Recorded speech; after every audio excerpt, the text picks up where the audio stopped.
चलिए शुरू करते हैं। ऐसा है ना अंजना जी कि हम इधर उधर की बात क्यों करें। सिर्फ उत्तर प्रदेश में ही थोड़ी सिरफुटा अव्वल चल रहा है। सिरफुटा अव्वल तो महाराष्ट्र से लेकर झारखंड, अगरतला, बिहार, गुजरात, मध्य प्रदेश, राजस्थान, कहां नहीं चल रहा है बीजेपी के अंदर, हर जगह चल रहा है। अब देख तू अब तू गया बेटा, अब तू गया, देख तेरी औकात मैं दिखाता हूं तुझे, देख। क्योंकि मैं बहुत दिनों से तेरा बहुत दिनों से खेल बंद करने के चक्कर में था। सुश्री सुप्रिया श्रीनेत ने कहा कि भारतीय जनता पार्टी में बड़ा सिरफुटबॉल है, बड़ा उसका विस्तृत कुछ ब्यौरा भी देना चाह रही थी। ये देखिए, ये कांग्रेस की हालत है। कल की खबर है, ये आज दैनिक भास्कर ने प्रकाशित की है, जिसमें इनकी महिला कांग्रेस की राष्ट्रीय अध्यक्ष प्रदेश अध्यक्ष को कह रही हैं कि जूते मारकर इसको निकाल दो, और महिला कांग्रेस की अध्यक्षा कह रही हैं कि अगर असली बाप की हो तो जूते मार के दिखाओ। ये होता है सिरफुटबॉल सुप्रिया जी, कि आपकी राष्ट्रीय अध्यक्ष आपकी प्रदेश अध्यक्ष को कहती है कि जूते मार के इसको निकाल दो, और वो कहती है अगर असली बाप की हो तो जूते मार लो। इसको सिरफुटबॉल कहते हैं। भारतीय जनता पार्टी के चिंतन मंथन के दौर को सिरफुटबॉल जो है, बाल बुद्धि के लोग कह सकते हैं, ये उनका अधिकार है। बाल बुद्धि के लोगों को इस तरह की बातें करने का अभ्यास हुआ करता है। यहां कोई सिरफुटबॉल नहीं है। सिरफुटबॉल होती थी जब राजीव गांधी, इंदिरा गांधी, श्रीमती सोनिया गांधी का कार्यकाल था। उस कार्यकाल में जब मन करता था मुख्यमंत्री हटा दिया जाता था। मुख्यमंत्री ने ठीक से नमस्कार नहीं किया, अंजैया जी को मुख्यमंत्री पद से हटा दिया गया। किसी ने कहा कि भाई ये मुख्यमंत्री जो है ये कूद पड़ रहा, इसको बाबा साहब भोसले हमारे महाराष्ट्र में थे, उनको कांग्रेस के विधायक मारने के लिए आए, वो कूद कर भाग गए थे बाबा साहब भोसले। ये दृश्य और दौर देखा, इसको सिरफुटबॉल कहते हैं। भारतीय जनता पार्टी में दूर दूर तक इसकी संभावना नहीं है। सुप्रिया जी, वो आपकी पार्टी के अंदर की लड़ाई की कहानी सुना रहे थे। यहाँ पर तो पार्टी संगठन को लेकर एक बयान के बाद इतना तूफान आया हुआ है, लेकिन वो कह रहे हैं आपकी पार्टी के ही नेताओं में आपस में जूतम पैजार की स्थिति है। मैं तो ईश्वर से प्रार्थना करती हूं कि यही दंभ और यही अहंकार बीजेपी का चलता रहे। जनता ने आईना दिखाने का काम किया है। 63 सीटें कम हो गई हैं, एक आदमी के नाम पर चुनाव लड़ा गया था, उसके बाद भी इतना दम्भ है। यही दम्भ बरकरार रहे, बहुत जल्दी विपक्ष में बैठेंगे। मैं थोड़ी बात, क्योंकि यूपी से आती हूं, थोड़ी बहुत वहां की राजनीति समझती हूं, बोल देती हूं। संजय निषाद जी ने कहा बुलडोजर चलाते रहेंगे, कहां से जीतेंगे। ओपी राजभर जी ने कहा इस हार के जिम्मेदार योगी और मोदी हैं। उसके बाद मोती सिंह जी, इनके बड़े नेता, कहा 42 साल में अपने राजनीतिक जीवन में इतना करप्शन नहीं देखा जो अब देख रहा हूं यूपी में।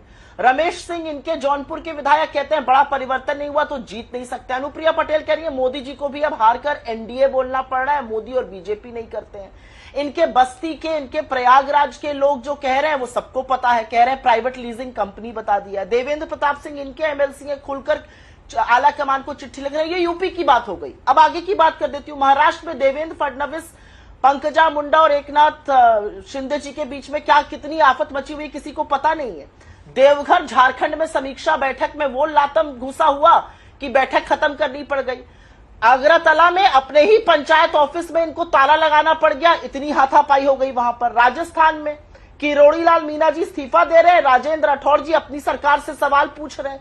वसुंधरा राजे जी लॉबिंग ऑलरेडी शुरू कर चुकी है, भजन लाल शर्मा जी को कोई पूछ नहीं रहा है। मध्य प्रदेश में मामा जी का दिल्ली में मन नहीं लग रहा है, उनका बेटा भोपाल में कहता है मेरे पिता सबसे बड़े नेता है, दिल्ली भी उनके आगे झुकता है। बिहार में अश्विनी चौबे, आपके बड़े नेता, अभी तक मंत्री थे, कह रहे थे नीतीश कुमार अगर सीएम का फेस रहेंगे और सम्राट चौधरी अगर बीजेपी के अध्यक्ष बने रहेंगे तो हमारा गोते में जाना तय है, हम किसी कीमत पर नहीं जुट सकते हैं।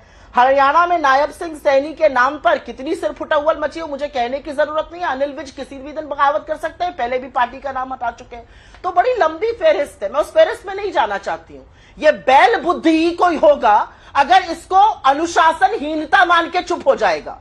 और क्योंकि आपने इसका जिक्र कर दिया था तो जस को तस देना पड़ेगा। ये बैल बुद्धि है, बैल बुद्धि होगी जो कहेगी कि ये अच्छी चीजें हो रही हैं। अगर कुशाग्र बुद्धि होगी तो इसमें अवसर ढूंढेगी। आप यहाँ पर मुझे 2 शब्द कहिएगा। मैं आपसे भी सुप्रिया जी निवेदन कर रही हूँ, मैंने उनको भी बोला था, मैं उनको भी बोला था, आपसे भी कह रही हूँ, आप दोनों के लिए एक मौका है कि आप बेहतर व्यवहार दिखाएं।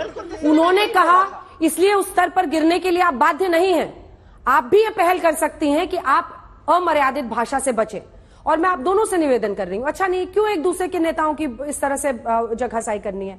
प्लीज मैं रिक्वेस्ट कर रही हूं, आप दोनों से रिक्वेस्ट ही कर सकती हूं, मर्यादित भाषा का इस्तेमाल कीजिए, जैसे मैंने उनको कहा था आपको भी कहा। बहुत छोटी सी बात कह रही हूँ मैंने अपने अंजना तो जी अल्टर मैंने कर अपने दिया। शुरुआती उनसे संशोधित वक्तव्य करा में लीजिए। प्रधानमंत्री मोदी कहा, अगर मोदी एंकर जी हैं कहा, आप तो उनसे संशोधित मैंने तो करा कोई लीजिए। गंदी बात नहीं प्रेम करी, जी, लेकिन तत्काल अगर संशोधित सामने कर से दिया, ऐसे देखिए। कोई डिबेट नहीं हो सकता, ये क्यों प्रेम बीच जी, में बोल प्रेम रहे जी, हैं? मैं प्रेम तो जी। उनके बीच में नहीं प्रेम बोली जी, थी। एक एक करके, प्रेम क्या जी, मैं एक इनके एक बीच में बोली थी? एक एक करके मैं आपसे नहीं, जवाब संशोधित क्या मैं दूंगी। इनके कराइए बीच में बोली मैंने थी? तत्काल संशोधित किया ना अंजना जी, आपने कहा और मैंने क्या मैं संशोधित इनके कर बीच दिया। में बोली थी? मैंने अपने शुरुआती वक्तव्य में मोदी जी कहा, प्रधानमंत्री कहा, योगी जी कहा, उत्तर प्रदेश का मुख्यमंत्री कहा, मैंने तो किसी का नाम नहीं लिया। लेकिन अपने शुरुआती वक्तव्य के बाद अगर सामने वाला धृष्टता करेगा तो मैं चुप नहीं बैठूंगी। मैं कहाँ हूँ बहन? तेरी सासू माँ के घर में गजनी की औलाद। ये लोग कौन थे सर जो चले गए? जा पूछ के आ।